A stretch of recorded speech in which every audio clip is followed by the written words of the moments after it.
бөлүп туруп мисалы үчүн сол каттоо менен келди, азыр поворотник өзү. Бирок тияктан да көрүп келди да.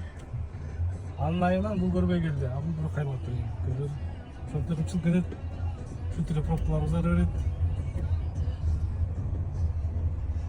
Мындай, машина айдап бараткандан кийин, каяка баратканыңарды билгенден кийин алдын ала карап, пландап жүрүш керек. Эми азыр эле сол жак кетти. Ошол машина оң жакка капчылып кетти. Месса, тамексин ары кетип сатты. Тура эмес да байкеси ушинткен. Мал ата башта ары жибетип, бери өтөсүң кечке. Анан тамекиңерди ушинтип атсанчы.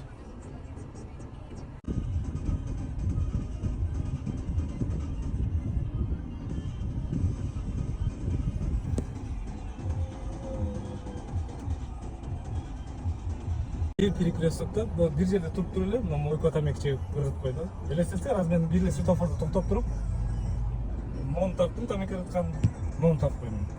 А бөлүнбөй ырытып аткандар канча да. Негизи ушу тамеки кыргыткандарды ушундай видеолор жүктөп жөнөтсө айыппул 10 000 деп салыш керек негизи.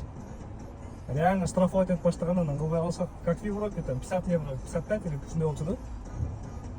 Прибалтикада, а Германия тияктарда еще больше, по-моему, там 100-200 евро может.